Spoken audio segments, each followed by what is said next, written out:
had 3 8x10 canvases that I paint poured on, and I was going to do some silhouette paintings over top, and I wanted to make it a 3-piece triptych painting, so it would be like 3 pieces that go together. And I ended up doing ravens again because I do a lot of ravens.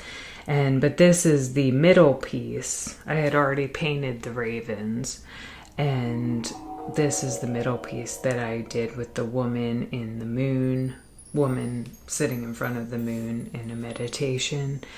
And I just used acrylic paint to go over the paint pour, and I traced the pictures first on top because it's a little bit challenging to do go over a paint pour, and if you make a mistake, you're kind of screwed because you can't really fix the edges. So I did trace the image first.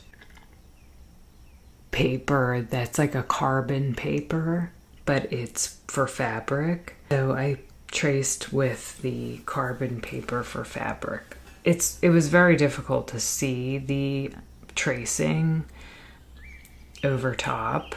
It was a red carbon paper, a red color, but it was very difficult to see. So it just kind of gives you a little bit of help as far as the background.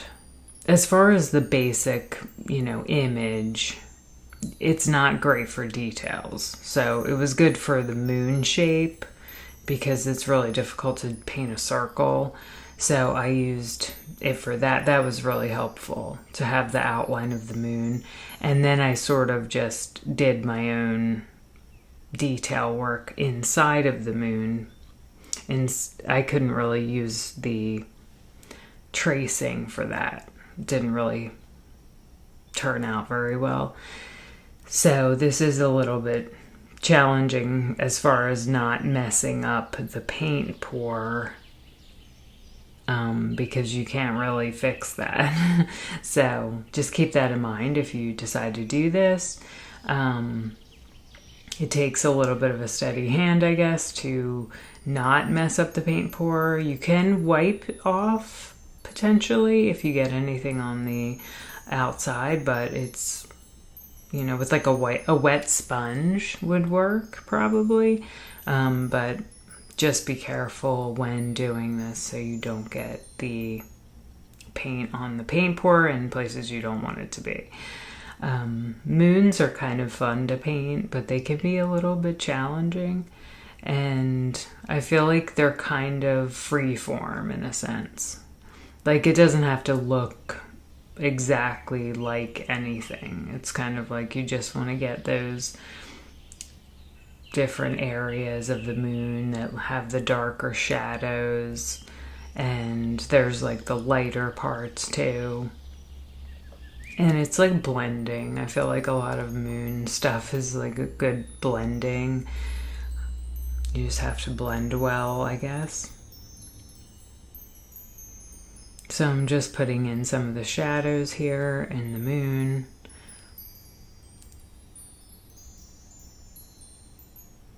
And I'm kind of going back and forth between the shadows and the lighter parts just for blending. And I mixed a black, white to make a gray. The moon base was a white first, and then I added some burnt sienna and a little bit of yellow mixed with white for the moon.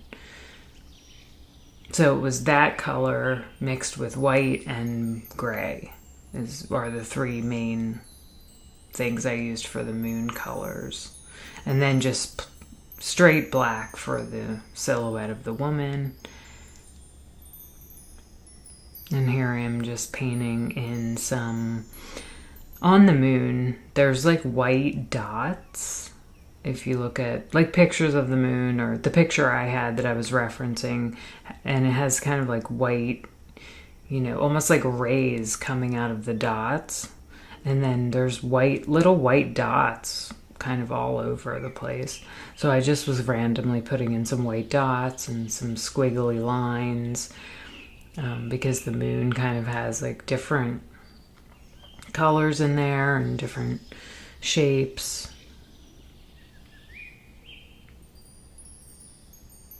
A lot of my artwork is a little bit mystical, I would say. Those are kind of my inspirations a lot of times. I like to do mystical art. I like Southwestern art, and a lot of my artwork is symbolic. I feel like I have a lot of symbolism in my artwork, and I kind of comes naturally, I guess, for me to do symbolic artwork.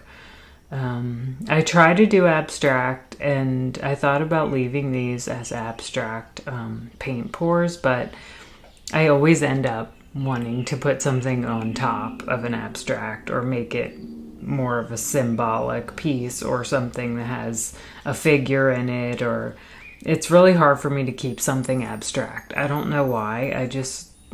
I'm not really an abstract painter, but I like abstract elements in my artwork. I don't feel like my artwork is super detailed. It's more symbolic or representational, in a sense of like I like shapes and color and dimension. I feel like that's kind of more my thing.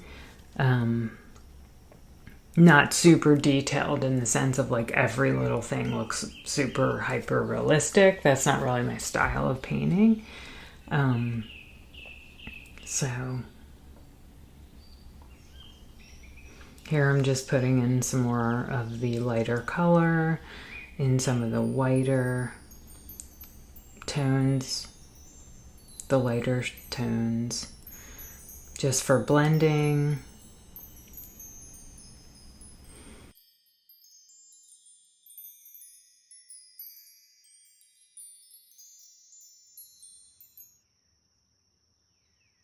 And I had to go back over the girl a little bit to get her shape back.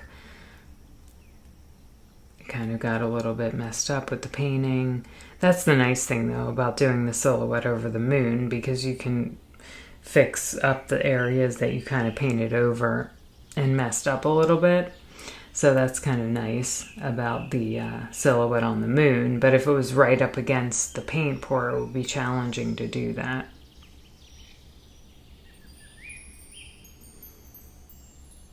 I was just making the hair a little bit different in the silhouette.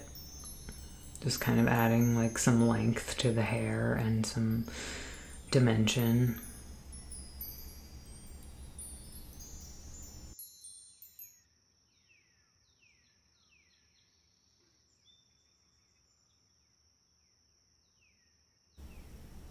And just fixing up those places where I had painted over it a little bit. And the hand, getting a little detail in there.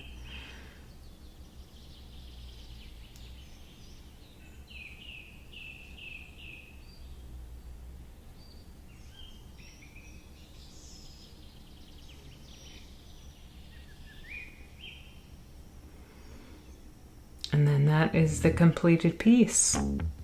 Here's a little bit of the woman and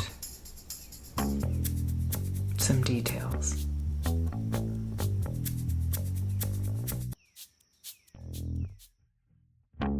If you like this video, please remember to like and subscribe.